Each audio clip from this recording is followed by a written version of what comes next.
you and all that you bring to our schools. You make our schools great, and we really appreciate you. So thank you. Now we're going to have some of our administrators come up, and they're going to be saying a few kind words, and we're going to give you a golden apple. So again, thanks for being here. Thanks for all you do, and I hope I see you around the school soon. Thank you, John.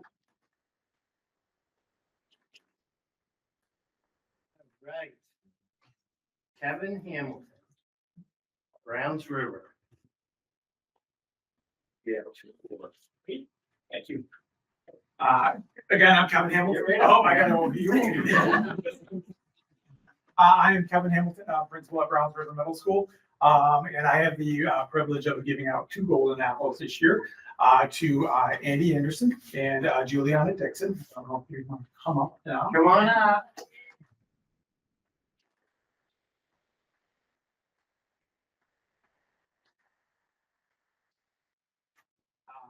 Andy Anderson and Juliana Dixon run our volleyball program. Our volleyball program started about 10 years ago, I think, and we started out with about 10 kids. They were not a part of that at that point in time. Close. 2017.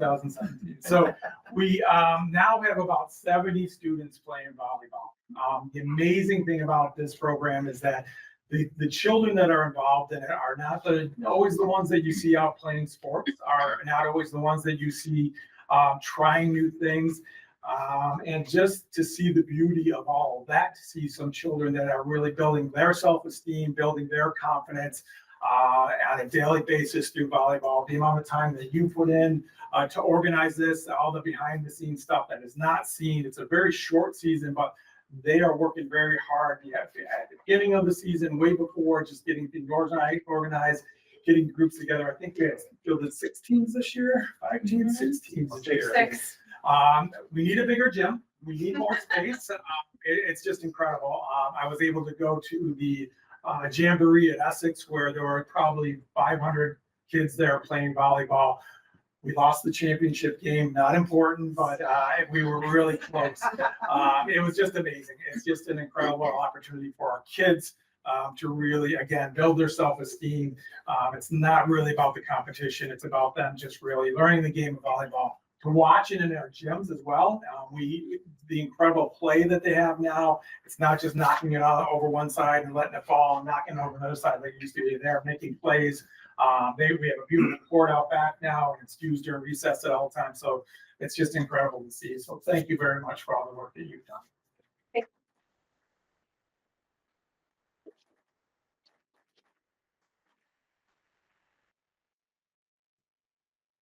Hey, Kim's Middle School. Ben. I wrote this down, so I'm not going to do it off the cuff like Helen. So this year, I'm Gretchen Miller. I'm the principal here at Camels Hump. So this year, we nominated Ben Havis, and Ben is a former Camels Hump student and who's now currently at MMU. And since Ben was a student here, he's just been generously volunteering time, talents, countless hours, supporting concerts, theater productions, dress rehearsals, performances, just handling sound, lighting, recording equipment, just making sure everything is running smoothly.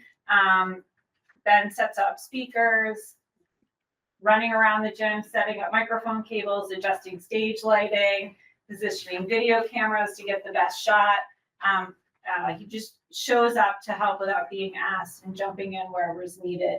And when the events are over, everyone's leaving and Ben is here, packing up, restoring everything to its original place, and does that without being asked. And he really goes above and beyond, just very quietly, humbly, never asks for anything in return. I think Ben prefers to just remain behind the scenes, just focused on learning, honing their skills, and just really giving back to our community. And so I just really appreciate your dedication and helping others in the performing arts, making sure they have the best performance environment So it doesn't go unnoticed what you do all the time for us. And so it's really greatly appreciated. And I just think you represent what the Golden Apple represents. So thank you, Ed.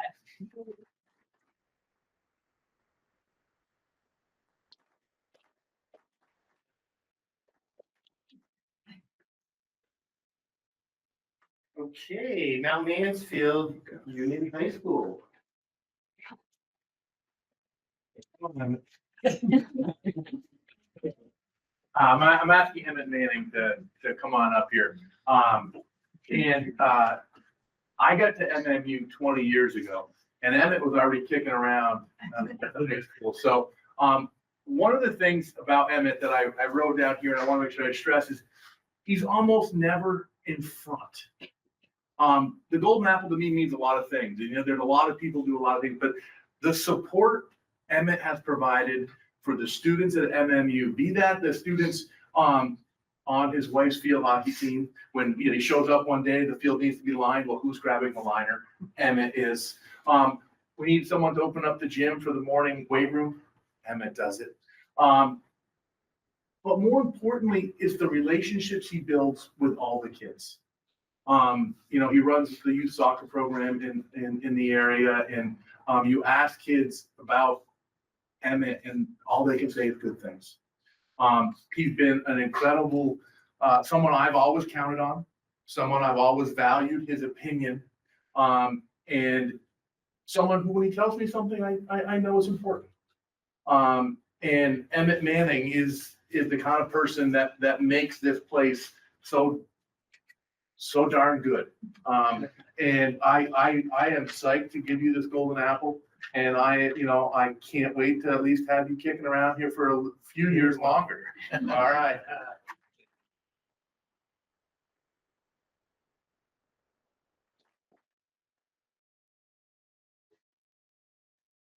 Hey, Brewster Pierce. Come on up, Morgan. You're not, and mine's short, but it's no way a Well, don't forget the reflection Golden Apple on here. how much This is we important. appreciate you, just know that. So, our Golden Apple recipient is someone whose dedication, creativity, and compassion have truly enriched the students' lives at Brewster Pierce. So I'm thrilled to be able to recognize you for your contributions. So for the past, how long has you been doing teacups? Oh, How long have you been doing teacups? yes, yeah, think around there. So Gordon comes in every year and creates teacups with the 3rd and 4th graders. He takes them home, right, to fire them. And then the 3rd and 4th graders use these as a community building activity every week. He also recently started a chess club. So he comes in once a week and works with our 3rd and 4th graders on playing chess, and donated this gigantic, beautiful outdoor chess set that they love to play with at recess. Your presence is a gift to our school in and beyond the classroom, and you have created opportunities for growth, joy, and connection for so many students, and we are so thankful for all that you do. Thank you. Oh.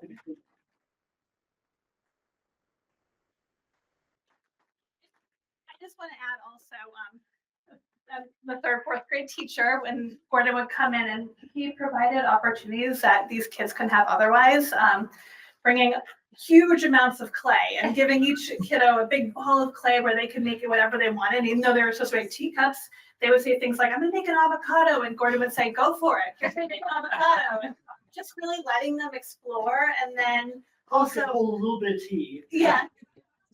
Like, there was a bathtub someone made, sometimes, yeah, and Gordon would come back, sometimes they would explode because they were being really in the kiln, because they were being really creative, and then it wouldn't make it through the firing process. So Gordon would come back with more clay, and then he'd bring all his glazes, and the kids have the opportunity to be like, what color will this turn into? And it's just been so fun, and they enjoy it, and they get to keep these cups and drink tea out of them every week.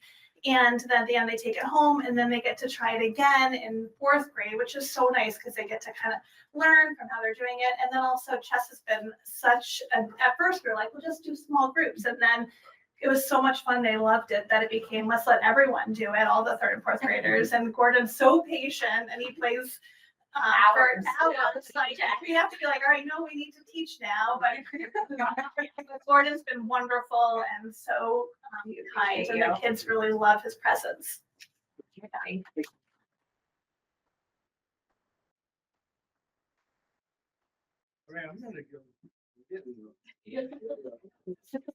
It's all very beautiful. Now Jericho Elementary. Come on, Kevin.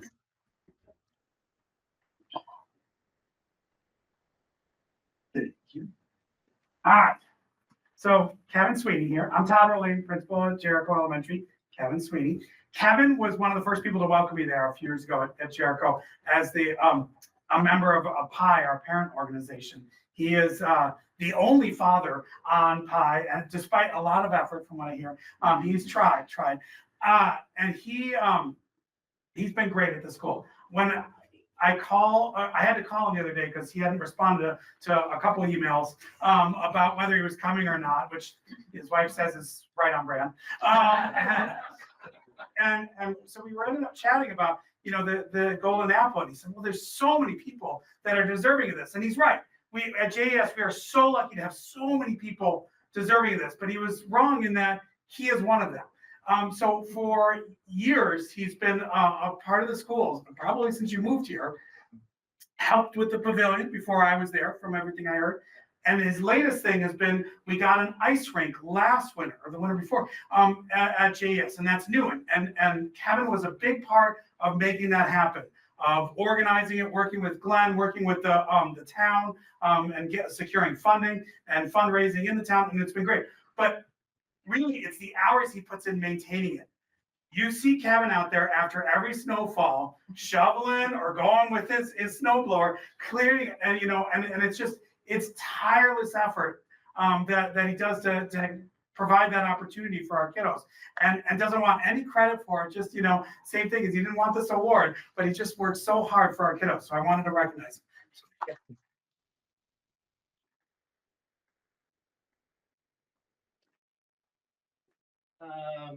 We did have one recipient, Chi Barrett, from Richmond, who is also a Golden Apple recipient, but she is actually volunteering at the Richmond Senior Center tonight, so she couldn't make it. That's an example of how giving that she is, because she does a lot of volunteer work at Richmond as well. And I don't know her personally, but everything I've heard is she's pretty wonderful. So those are our recipients for tonight. And we're gonna get the board meeting together and reconfigure things, but please take some snacks with you. Not be bashful. And again, I just want to thank you so much for coming tonight. Listening to our principals talk about all of you, it really did make me, a little bit emotional as I look back on all the wonderful people that I've gotten the opportunity to work with. And I just want to thank you very, very much, because you make our schools better. And Katie said it, you're the lifeblood, the anchor. We need you for our students and for kids to be successful. So thank you so much. So I would like to welcome everybody to the May 19th school board meeting. I got it. We have just come from the Golden Apples Award ceremony, which was wonderful, where we were able to recognize and celebrate volunteers in our community. And so we changed the agenda around a little bit so that we could do that celebration. And so we will call the meeting to order. We'll do roll call and review the agenda. So if Pat could take it away with roll call, I'd really appreciate it. Okay. Tara Arneson, I believe is absent. Mhm. Kevin Campbell, I believe is absent. Allison Conan, absent. Heather Chadwick. Here. Gail Connolly. Here. Stephen Diglio. Absent. Edie Greding is absent. James Granzo. He's online. Oh, Susan Lilly. Here. Sandra Limoges. Here. Kyle Magida. Yep, here. Is that right? Magida. Magida. Ethan Maurer. I'm here. Well, Stuart Morisho. Katie Nelson. here. Lisa Pollock. Here. Thank you. I should, so we will go over the agenda. We will have community comments. We'll have an equity update from Andrew Jones. We'll have the monitoring report on 2.6 communication and support to the board from John. We'll approve the meeting minutes from 5/12/25, other business, and adjourn. So unless there are any changes to the agenda, we'll just get started. Anybody? Great. We'll begin with community comments. I don't know if there's anyone online. We're having some technical difficulties, so if there is, just give us a shout if you have a community comment.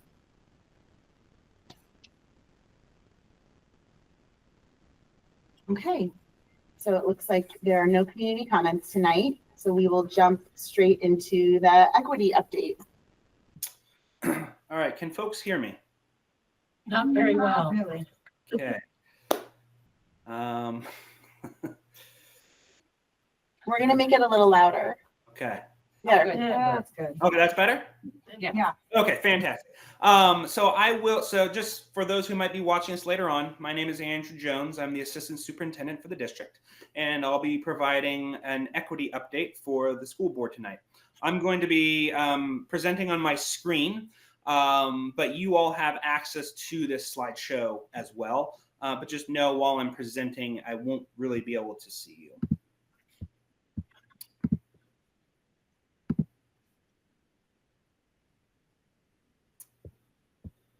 All right. Can folks see that okay? If someone could give a verbal. Can you see that, John? I can't, but I'm right here. All right, perfect. All right.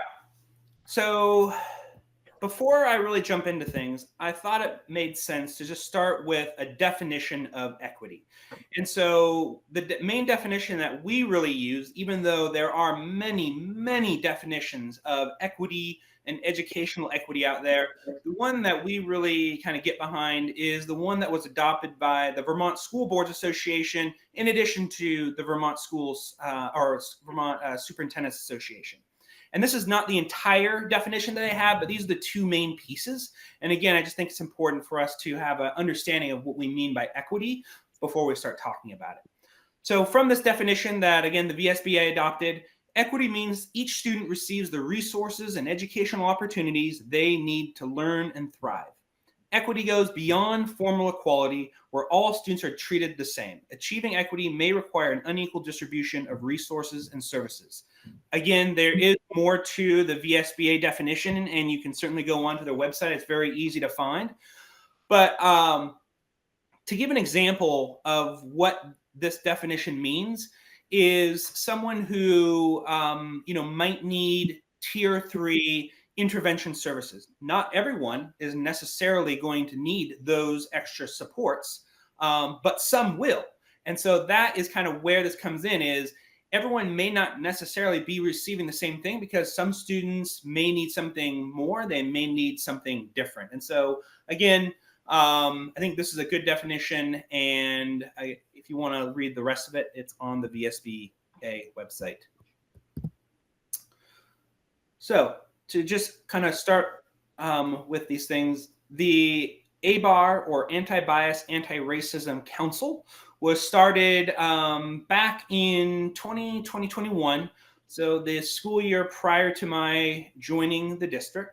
And in addition to that council, there was also a goal statement created. I think the board, the school board, was a big part of that effort. And that was the catalyst for kind of where we are today. With that initial forming of the council, that included representatives from all of our schools, including the principal of each of the schools. And it's kind of gone through an evolution, if you will, over the last few years. But generally speaking, since I've been here, this group has met usually around 5 times per year. And in addition to the council meeting several times a year, there are also school-specific ABAR committees. And so the members of the council are then part of those committees, and their job is to disseminate out the information, trainings, etc., that are kind of discussed and focused on during the council meetings. So the ABAR committees are really kind of on the ground working with principals to help their schools with their own context-specific issues, because each school is going to have different needs. Again, going back to equity, not everyone is going to need the same thing. Some schools are going to need something different. As you probably know, we have currently 2 equity coaches. We have Kat Yoon, who is part of the instructional coach team. She works with all of the K-8 schools. And then we have Steph Sleeper, who is also a social studies teacher at the high school. Though right now, those are our 2 main equity coaches. To give a really kind of brief overview of some of the work we did this academic year, this year we really leveraged what's called a train the trainer model to help support the school level committees with leading specific trainings. What this means is we would do a training at the council level led by Kat, where she provided slides, resources, scripts, things like that. And then those council members would go back to their individual schools, work with their principal and the ABAR committee, and then lead that same training with the staff at that school. And the intent behind this is twofold. One, to make sure that we have coherence and consistency with the work that we're doing across our schools of the things that we want to make sure everyone is doing. And secondly, it just helped to make sure that we all are focused on some common elements. So it helped the presenters to have kind of, so everyone was kind of getting the same thing as far as the training and resources, and it helped us to have a North Star, if you will. Each school might have some different things they're working on, but at a higher level, we're all working on these things. And those things, as I presented to this board back in September, are the Vermont Educational Quality Standards, EQS, instructional strategies, which I'll speak a little more about here momentarily. But this was in a slide presentation and some resources that were provided back in, I think, either September or October. Additionally, from those trainings that we did to help staff members become, at all of our schools, become familiar with the new educational quality standards, specifically the instructional strategies, there was a subgroup of ABAR council members who met pretty routinely, working very closely with Kat to look at the national social justice standards and Vermont's IRIS ethnic study standards to really crosswalk them to create our own set of standards aligned with our current units. They put a lot of time and energy. They're still trying to tighten up a few things, but really what these things do is it provides some guidance and clarity for different grade levels, all from K through 12, of here are some things that you can think about and incorporate into your teaching with the units we're already doing. Therefore, not trying to have it be something extra that folks need to do, but it's really just embedding it into the work and the units that already exist and trying to make these really explicit connections to equity and inclusion. And then additionally, we've done a lot of ongoing work with our social studies curriculum, K-12, and Kat and Steph also provide kind of one-on-one and small group coaching for schools and individuals in schools to help with kind of the specific needs at those places. So the educational quality standards, just as a review, the last time that these were updated were in 2013. And they were revised fairly significantly by the Act 1 working group, which formed in 2019. And they spent several years making some pretty significant and I would say important revisions to that 2013 version of the educational quality standards. And just folks probably know this, but the EQS is overseen and officially adopted or approved by the Vermont State Board of Education. I highly suggest you take a look at that document. I think it's an important document that helps to guide a lot of what we do in schools, particularly as it pertains to curriculum and instruction. But I'm just going to read this little blurb from the statement purpose so you have a general understanding of the importance of these standards. The purpose of these rules is to ensure that all Vermont students are afforded educational opportunities that are substantially equal in quality and are equitable, anti-racist, culturally responsive, anti-discriminatory, and inclusive, thus enabling each student to achieve or exceed the performance standards approved by the State Board of Education. Again, if you look at the entire EQS document, there is a lot in there, and I really want to focus on one aspect of the 2024 educational quality standards, which go into effect on July 1, 2025, and zoom in on one piece of it, even though there are many, many important pieces of this document. So that's probably hard to see it unless it's on your screen. But what you're looking at are the all of the instructional strategies in section 2120.1 of the EQS. And what I've done with this visual here is I've tied these individual instructional strategies to specific kind of teaching and learning frameworks that we are already doing to some degree in this district. As you can see, the first several, let's see here. There we go. This box here are the ones that we really embraced within our ABAR work this year. So these are the ones that we really looked at, and we really drilled down to some specific ones because there's a lot here. This is nothing that could be done in a year or even several years. This is many, many years of work. That said, we've already started on a lot of this. I'm going to come back to the info in the red box here momentarily, but just to give some examples, I think most folks are probably familiar with the terminology of proficiency-based learning. So if you look at instructional strategy J and instructional strategy K, you can see that I've kind of aligned those two with proficiency-based learning. The one above it, purple, is project-based learning. Again, this is not, a science, but these are the ones that I felt most closely connected with these different instructional strategies. So the ones in yellow in the red box there, those are the ones that we focused on this year and will continue to focus on next year. Again, working diligently to embed these practices into kind of everyday teaching and learning. And again, we're not starting from scratch with this. A lot of this we've done significant work on. For example, examining their own identities and biases, and by they mean educators. We've done a lot of that work. There's still some of that work to do, but we've done a lot of that work over the past couple of years. So again, we've already started this. We're not starting from scratch. There are many. Was there a question? No, I call. Okay. Sorry. There are many, many examples that I could share with you. I'm only going to share a few just because we don't have a ton of time. Camel's Hump and Browns River have been doing a lot of great work around this concept of restorative practices. They've been working with a local group called Starling Collaborative, who does and has been doing some amazing work in this realm for at least over a decade with schools across Vermont.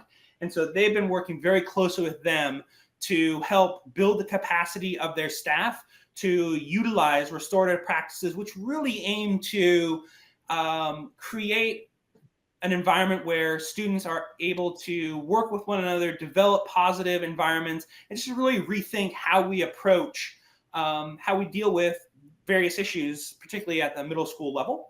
And then something that was really cool, and I don't know how well the visual is showing up, and if you haven't, I will say right now, you need to go to the Smiley Memorial School gym and go to the back and you will see this mural. It is absolutely beautiful. And so 2 Abenaki members worked with the students, all the students at Smiley for several weeks at least, if not maybe more than 2 months or so, teaching them about the local Bolton area, Abenaki history, around how the land that the school sits on was such a critical spot for local tribes for trading and meeting and different things. And they went out and walked in the woods and just learned a bit about why this place is really special and just the history behind it. And then how that culminated was this mural that was collaboratively crafted with these two individuals and with students of the school. So again, if you have an opportunity, because this little image on here does not do it justice, it's absolutely beautiful. And again, those are just two very small examples, many, many examples. Looking to next year, what are we going to do? One thing is trying to incorporate social emotional learning more into kind of our broader work around anti-bias, anti-racism. This is something that I've spoken with Kat Yoon, who's our K-8 coach, equity coach. And this is something that she really thinks is important, is to try to dovetail these two pieces, which is my last bullet point here, to really try to de-silo this work, because too often when we try to do this work, it's something else on the side and is seen as extra, and it really should be embedded and woven through everything that we're doing. That's going to take time, and we're moving in the right direction, but that is kind of one of our long-term goals. We had our last ABAR Council meeting back in May, and we did kind of a reflection activity to discuss, what's worked well this year, what could we improve upon, etc. And it was overwhelmingly positive. John, I'm sure, can speak to it too. He was there as well. And folks really, acknowledged how far we've come in a couple of years, how we've really refined our focus and improved on, making this work and our actions tangible in our schools. And so folks really felt like we were moving in the right direction. We're going to continue focusing on those EQS instructional strategies I just talked about. That's something that will take time, in addition to implementing those social justice embedded curriculum that I discussed earlier as well. Continuing to build the capacity of our schools by connecting them with our equity coaches to kind of take on some of this work at the school level, because again, though there are common challenges across the district and common things for us to focus on, each school does have its own individual needs. And then again, just to continue de-siloing our work. Just a snapshot of some of the work we're doing, not everything, but I can tell you that, from my position as kind of the co-chair of the committee with Kat, we've done a lot of great work this year. Folks in the buildings are doing great work. And we're moving this stuff in the right direction. So I'm going to stop sharing my screen, and then I'll take questions. So thank you. Are there any questions online? Okay. Actually, Yes. thank you, Andrew. Incredibly important work. And what comes to mind for me is the report that you gave last week on some outcomes, and belonging was one of those. And those percentages were concerning. So you talk about, tangible things that are happening in schools. One of the things I wanted to follow up on from last week was I asked you what are the next steps? What are we doing as a district to assure that those numbers are going in the right direction? You mentioned that, after the students complete the surveys, that folks in the buildings are reaching out to specific students to make sure they're okay. But I'm just curious about district-wide, what's happening, and would love to hear about some, what plans are in place, what are some tangible things that are happening around that specific area. Yeah, absolutely. Yeah, no, that's a great question. And I don't think I elaborated further on that than, with that data, they obviously target those students who were had red flags. But to speak more broadly to that, and I don't think I talked much about this last week, was, in all of our schools, particularly K-8, our guidance counselors, and this is something we've been doing for a while, but they're, continuing to kind of refine and improve, do a lot of work to, teach students particular skills. So, when I'm at Smiley School, for instance, I'll see Dennis DeLay, the guidance counselor there, running a little session with students, kind of going through scenarios, and really modeling like how to be inclusive to help improve student belonging, so that people aren't being kind of excluded or things like that. As I think I did talk about at the high school level, advisories are one of the core tools. Again, guidance counselors are another one. At the K-4 level, another area where trying to build better community is through Responsive Classroom, which is really focused on specific routines to really help make students feel like welcome and safe. Going back to what I talked in this presentation, at the middle school level, restorative practices are a big part of helping support belonging, to make sure that both students who are harmed and the students who have done the harming are not, we try to rethink how we approach that to maintain a strong community, so that we're not pushing away people who may have made some mistakes, but we want to make sure that harm is repaired, and we're also keeping that person in mind and making sure that they're not being excluded, ostracized, etc. So there's lots of things like that, strategies and ways to build like teacher capacity to really ensure that all students do feel like they belong to the community. And as a matter of fact, we just sent out or opened that survey today, and that'll be closing next week. And so I'll be curious to see what those numbers look like closer towards the end of the year. Will we hear about those percentages as of, Eventually. no, not this year, most likely, or? Probably not this year, because we'll be, we'll definitely get those to you, but I can't promise this year, like the next month. Yeah. That might be a little tricky. Okay, thank you. Yeah, we can put it on a fall agenda, a Great. follow-up. And I think there's something that dovetails with this in the board calendar. But it's a combination of like direct instruction, which Andrew talked about, curriculum. Teacher advisories have been big, and we're getting better and learning more about those.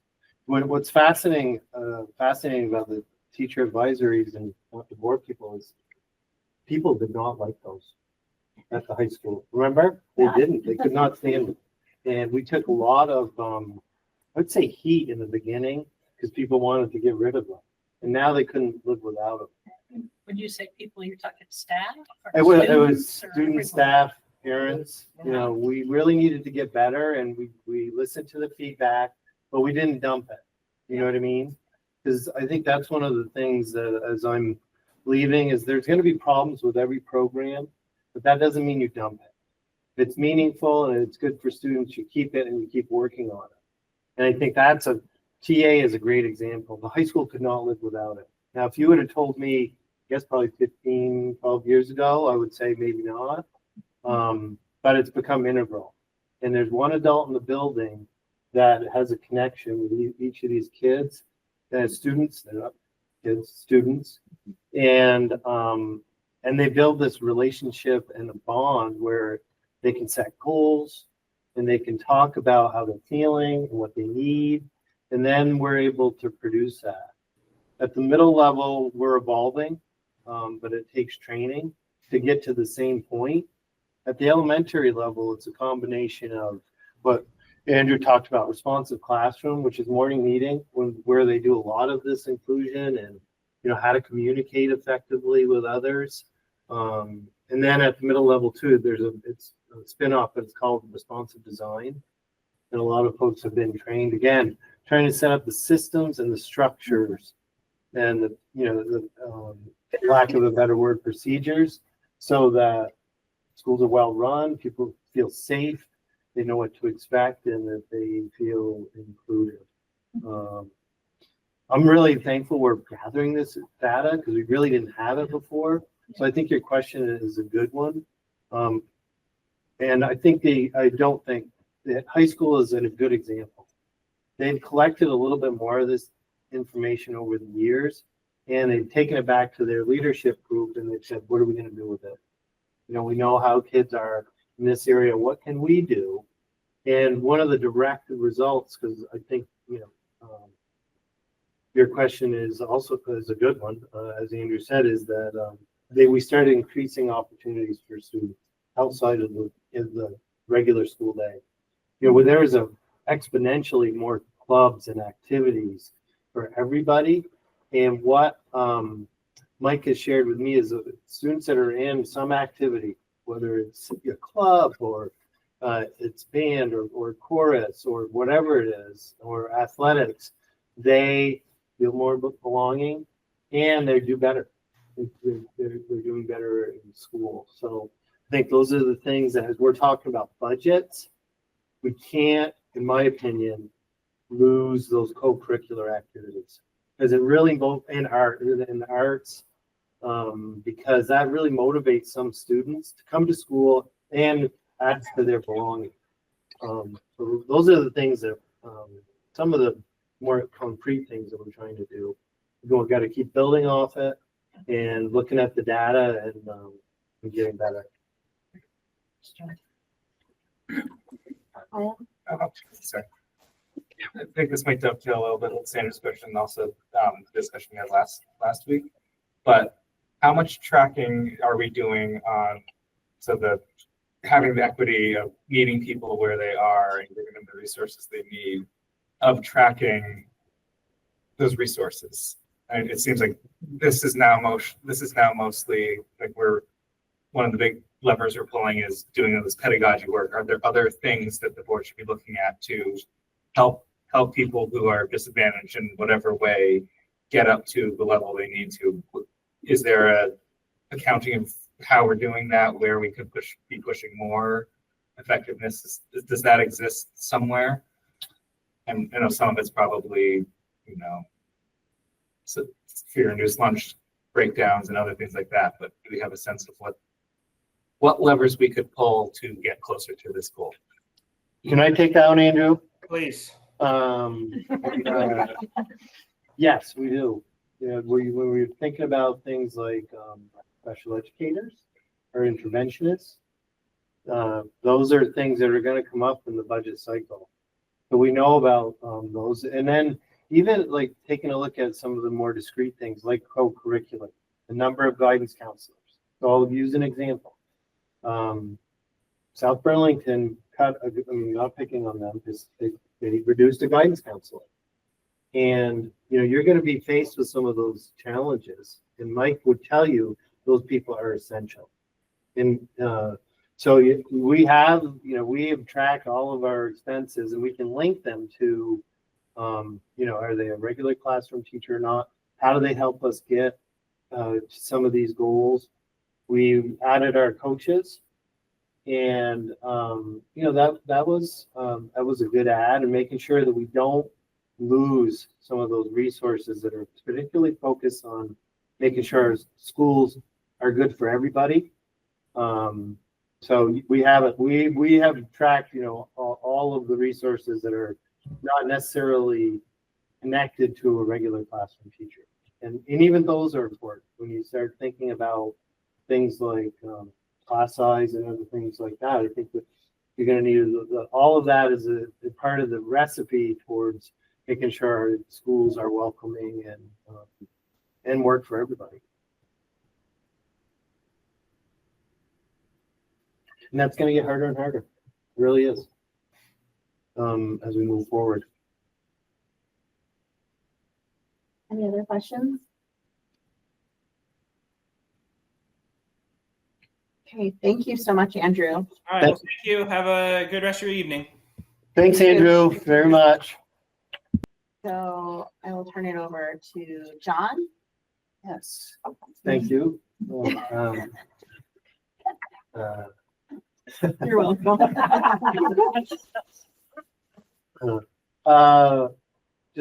I'm gonna go back a little bit. I don't like to do this, but our EBAR committee has done a lot of really good work.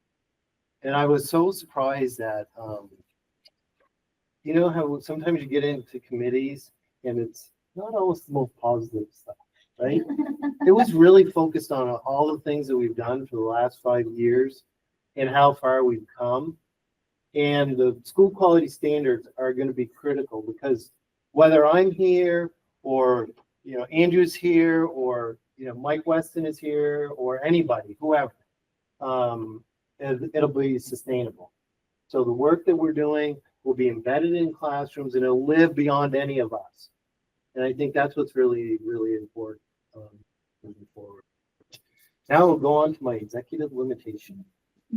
So Kevin Campbell likes to call these guardrails, and I use it all the time, and I give him full credit because I love that term, guardrails. It really is, here's what the responsibility is of the superintendent, and here's what the responsibility is of the board.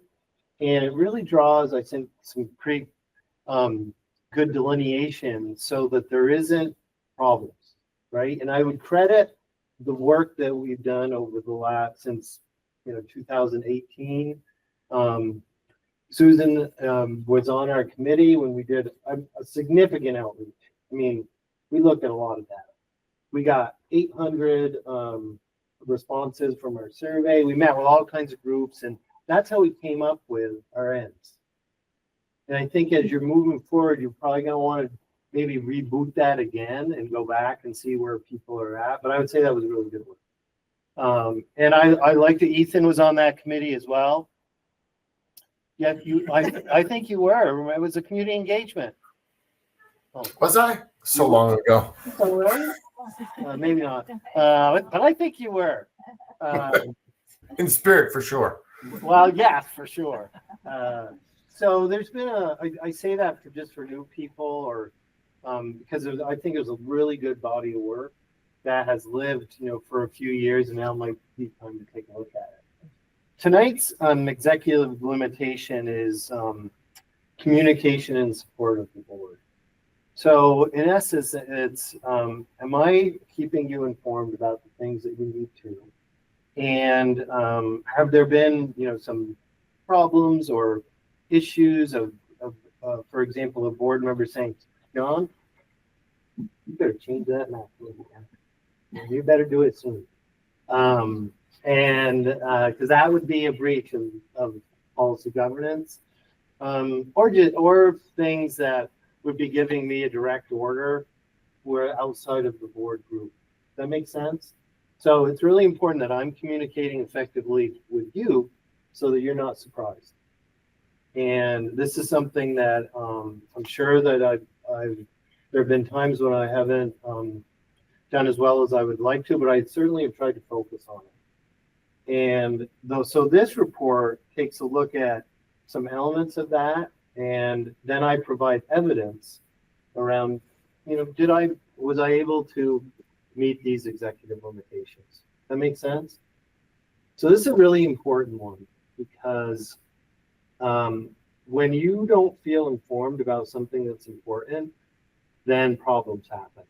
They really do. You're out in the community and somebody says, well, did you hear this? And you're like, and then you're stuck. And then people start to lose trust and confidence, and that's just not what we do.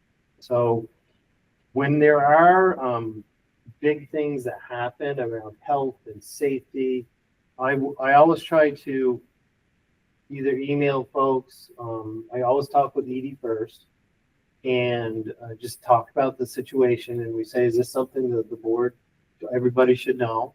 And we really do err on the side of yes. If it's not confidential, we try to say, yep, we're going to do it because information is important.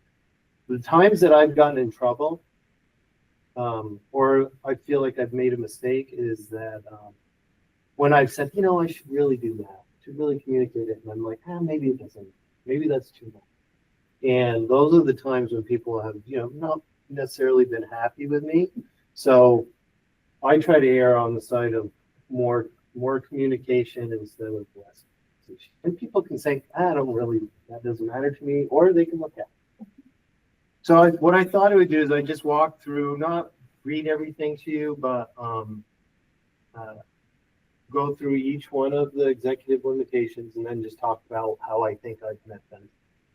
I do feel like based on our policy that I have met this executive limitation. The first one is submit monitoring data required by the board in a timely, accurate, and understandable fashion, directly addressing the provisions of board policies being monitored. So I've worked pretty closely with Edie and our leadership group to talk about the monitoring reports that we're going to do, and we try to cycle them. Well, at one time we were doing a bunch of it, and I think it became overwhelming for the board, and there were other things that they wanted to know and learn. So what we moved to was a cycle, so that there's some that we like to do, particularly like asset protection every year, and then sort of rotate the ones so that, over a few-year period, we're hitting every one of them. That makes sense? So based on that, I just share the reports that I've done over the last 2 years, and I have submitted the reports that were on the work calendar, and at the time that they were supposed to be offered to the board, and gone through them with the board and talked about, am I meeting these ends and executive limitations or not? And all of them have been accepted, and there have been times when the board has asked for some different data, which is good, or some new data, and then I have tried to provide that. Does that make sense?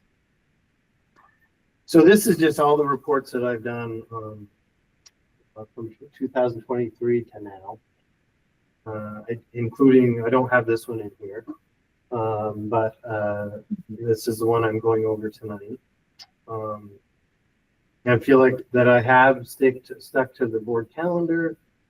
Understandable is I've done my best. There's a lot of information in there, but I've done my best to share it in a way that I hope people can understand. And when people haven't, they've asked me, what does this mean? Which is always a good thing, and it's good for the board as well.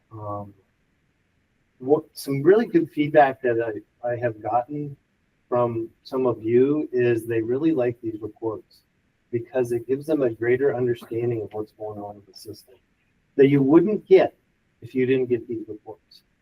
So you might get an overview of this and that, but you wouldn't know, do we have enough liability insurance, which is very important. Are we making progress to our ends? And that's really important too. And then number 2 is ensure the board is aware of any actual or anticipated non-compliance with any ends or executive limitation policy, regardless of the board schedule. And I'm not aware, at least over the last, from 23 to now, of any violation of our policies. We stick pretty tight to those, and I'll give you some example. I mean, Nicole and I are always talking about, okay, are we in our area, or is this a board decision? And so we're constantly looking at that and saying, particularly on the financial side of the executive limitations, are we in our guardrails? Are we following the guardrails of our policy? And I hope that the board would trust me. And I haven't heard of any reports that were false, but all of the information that I have submitted is honest and truthful, and offered on time. I'll try to go a little bit faster, but the incidental information, I talked a little bit about that. So I meet regularly with the leadership group, which has been really helpful. And I really appreciate it because I'm able to talk to them, run ideas by them, let them know about if something is not, might be a problem, get some feedback. And then, plan and plan effectively. And I also meet once a week with Edie, and we talk about, everything under the sun. And then either in a board meeting through my superintendent reports, or sometimes I'll email the board directly. I let them know about incidental information that I think is important for them to know, particularly, if there's a fire in the school or something big that happens. I think folks need to know, and they need to know, here's how we're dealing with it. And it might be off schedule. And that has really, I think the policy governance has helped that. Because that's what comes to my mind. Something happens and I say, okay, is this something I need to communicate to the board with or not? And, I might not have done that, a few years ago. Any questions?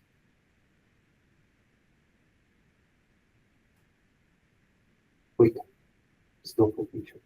I learned that. See? Hey, all right, see? I just referred to you wouldn't have done it a few years ago, prior to changing to policy governance. Was there like a streamlined way of reporting this stuff or doing thinking about any of the things you're thinking about, or was it more just you would decide if it was appropriate to share? Not share? Yep, exactly. That it would be more, it's always something I'm thinking about. And before, I wouldn't say it was like a regular idea because it's something I had to report out on. And it's really sort of prompted me, something happens, is it important for the board to know about it? And I'm not sure prior to policy governance if I did that as much as I do now, for sure not, and as much as I would have liked to. Because again, I think I know it builds trust. And that's so important, when you're a superintendent working with the board. So, I would say yes. And how many years ago did we adopt policy governance? 2018. And it's funny because just to give you some background, we looked at this for several years during when I was superintendent, and some people liked it, and then it just kind of fizzled. You know what I mean? And then finally, we had some people who were like, "We need to do this," because we were sometimes spinning our wheels on issues or admiring problems, but not really getting to solutions. And there was also, people not understanding what their role is. And that really, when I talked to superintendents, and I was at a meeting this past week, some people giving the examples, and it also decreases the longevity of superintendent. They're just like, I can't deal with this anymore. And they feel like you're giving them all this responsibility or accountability, but not the responsibility to carry it out. Ethan? Well, I just wanted to say thank you, John, for all the work that you've done in communication. I think, from little things like, a bus had an accident to other bigger issues. And certainly the monitoring reports have been, I think, a nice work in progress. You set the standard, I think, for us to look for in the future. And in this time of transition, I'm really appreciative of the groundwork that you've done around this and setting that example of what great communication looks like. And I think you navigate so many things really well, right? You have lots of different people that you're sort of communicating with, and requires sometimes nuance to be able to, the difference between communicating something to a board member versus maybe a parent or a student or a staff member. So thank you for all that work. And I think this certainly meets the standard for sure. So thank you. I like writing these reports. I don't feel like it's like, do you know what I mean? It's not like it's a pain. I like to sit down and think about, okay, how are we doing it? And what could we do better? And then how could I improve? because then it doesn't get stale too. And I always have a lot to learn.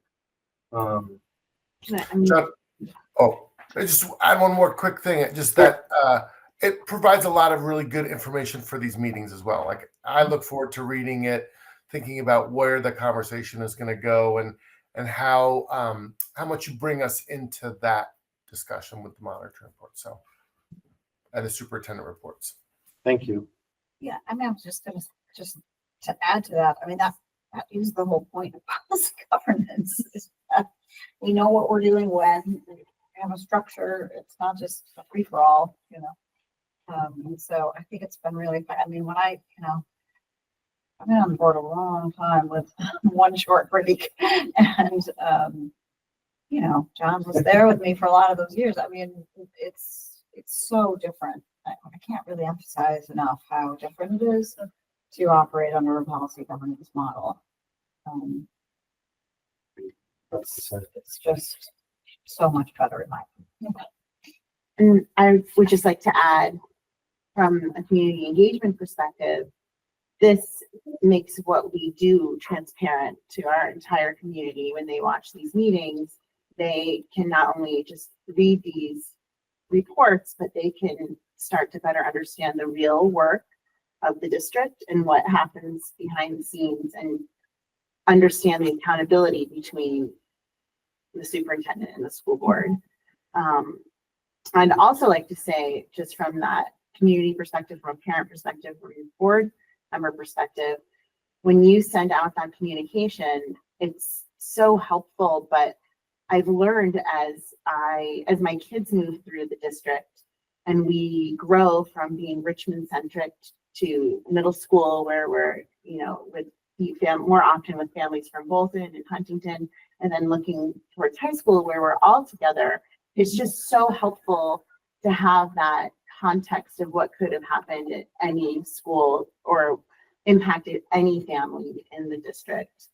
That's really why I find it so important, even if sometimes the emails come moments before a community blast. It really helps to have that heads up, because I just never know anymore in my daily walk where I'm going or which part of the district I'm going to run into people who may have experienced or been directly impacted.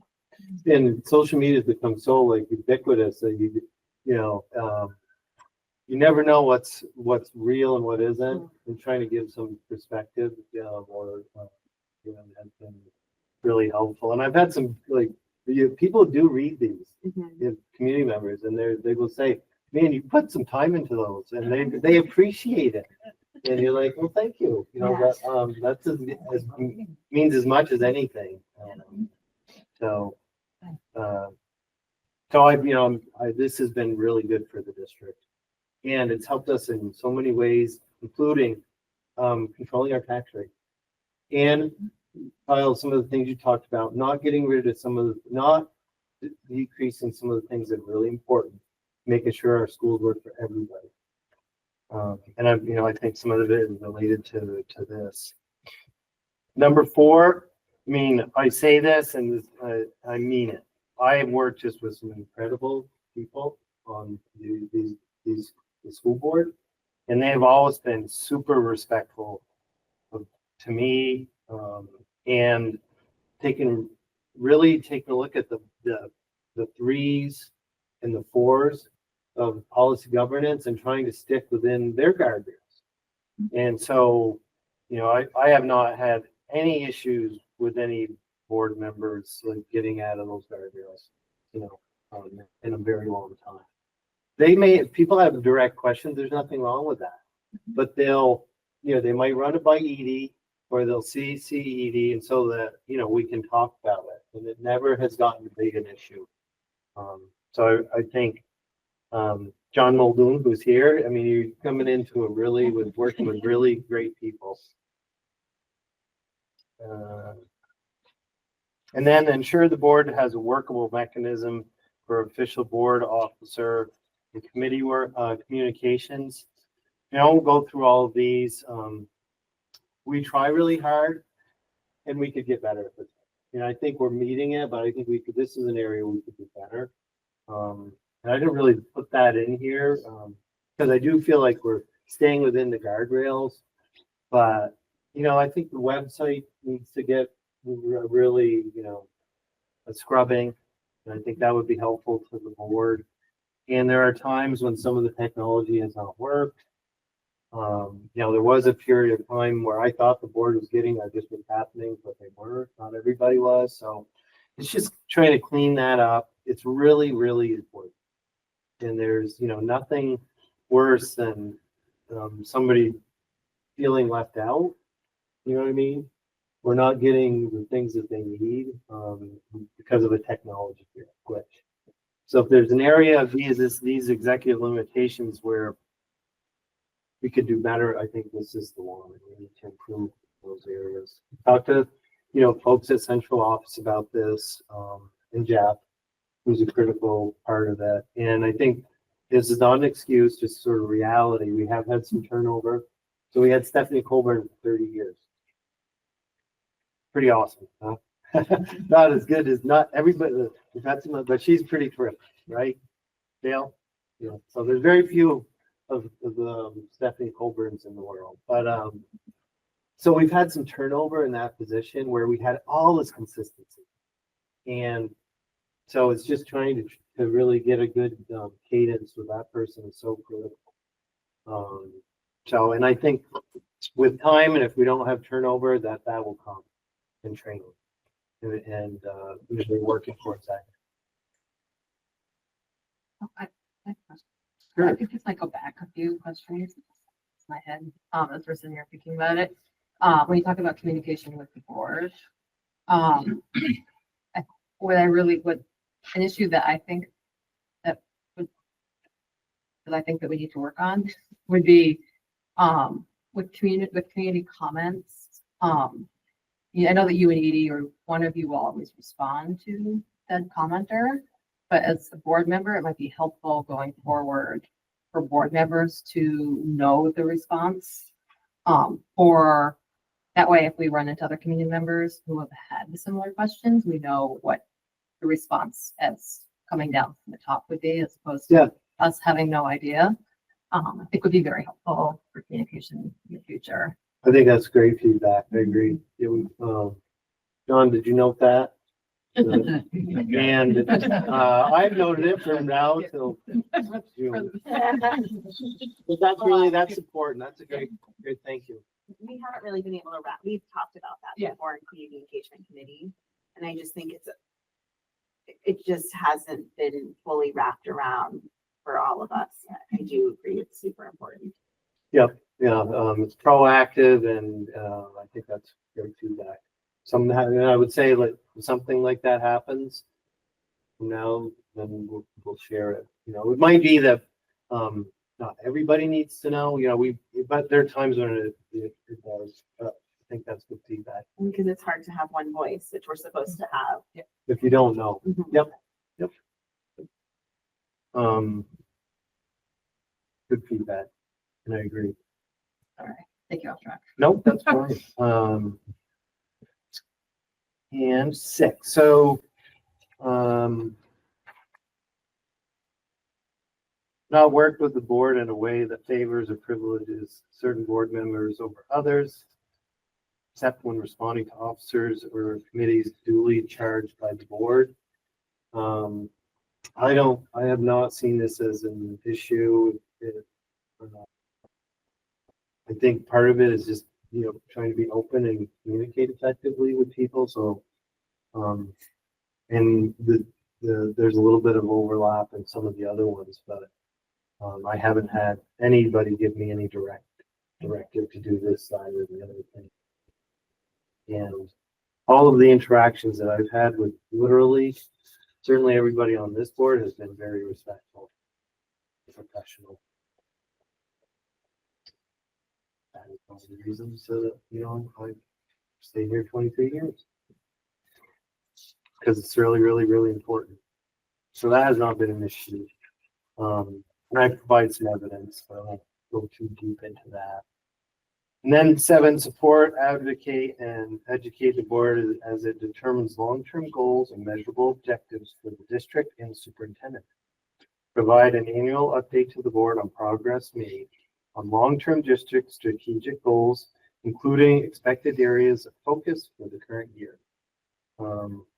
We have really tried to do well at this and better and get better all the time. And part of that has been working through with the board leadership and the board around the calendar. What do people want? You know, I think that's what what is important to you, and we want to be able to deliver. So we have 3 sort of layers of the ends, and we've reported on those over the last 3 years, each section. And then we've had, priority updates throughout the year, assessment reports, monitoring reports, ends monitoring reports, and then, a lot of information in our annual report. So this is something that I think can always get better, and we can do better. And it's really trying to understand, what does the board want to know? What don't they really want it, right? And what's important. But we've really put a concerted effort into, particularly the last few years, doing that and doing it on an annual basis. And that really was driven by you folks. And, we've made progress. With obviously, there's things that we can do better and we want to do better. But, even in literacy, we're making progress. We are definitely doing better. And that's very encouraging. And then when you look at the SAT results, which 90% of the kids take it in our high school because we pay for it. And then you compare that's a pretty, standardized test, comparing you with everybody, and you're being compared to schools that are only a fraction of the kids take it. It's a pretty good indicator when your mean is higher in every area that you've got a pretty good education system. That's a very good. And I'll add this, and this is like kind of probably the assessment report, but Mike Weston told me that he was just really impressed with the students that aren't going to college or doing something different, how well a lot of these kids scored on the SAT. He said he was very encouraged and impressed that these students that aren't going maybe to a 4-year college, they're going to the military or they're going to work, and they're getting 1,100.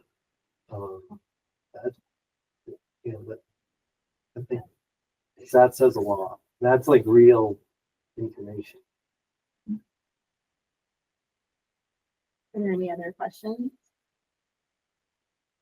Okay, this is my big moment here. We'll have a motion to accept this monitoring report. So moved. Second. Thank you, Lisa and Susan. Is there any discussion about this?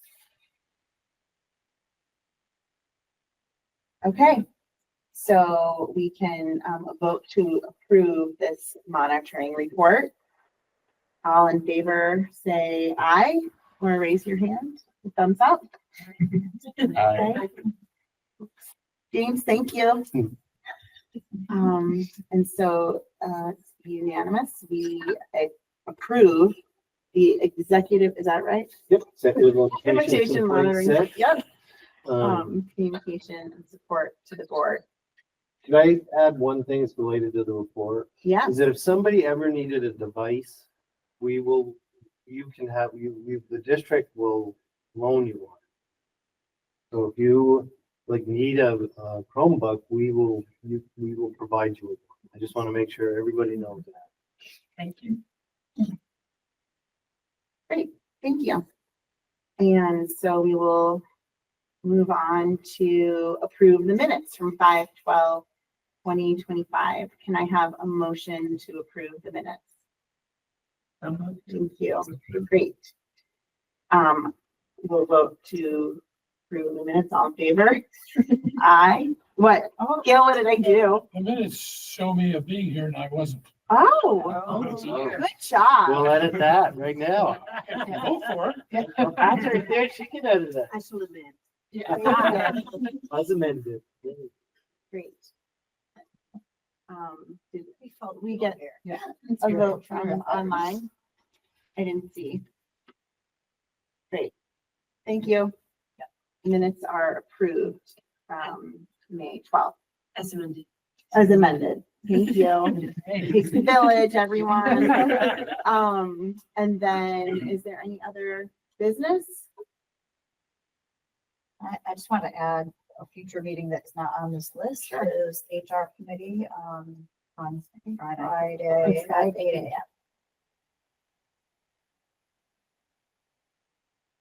It is warned, I was warned to check the website. just for Anything else? This is a good time to remind everybody about Thursday, Yes. where we'll be celebrating John Alberghini's retirement at Camels Hump Middle School. And I think I have the wrong time in my calendar. I have 7 o'clock. That can't be right. I thought it was Jericho. Was it here? No, it's here. It's here. Good. I thought it was 3:30 to. 3:30. 5:30. Okay, so 3:30 to 5:30. And that is, I just want to make clear to our communities, yeah. And it's optional. But the public and the families of our school district are all invited to be there. So it is open and it will be a super fun celebration. So I encourage everyone to let people know that they should come. Get your little text chain out there to let our community members know so we can be in celebration with our teachers and our students and our staff. Okay, that's it. So, can I get a motion to adjourn?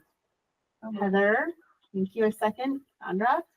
And you can vote to adjourn by leaving this meeting. Great job, Kate. Thanks. Thank you. Thanks, everybody. See ya. Hey, have a great night. You too. Bye.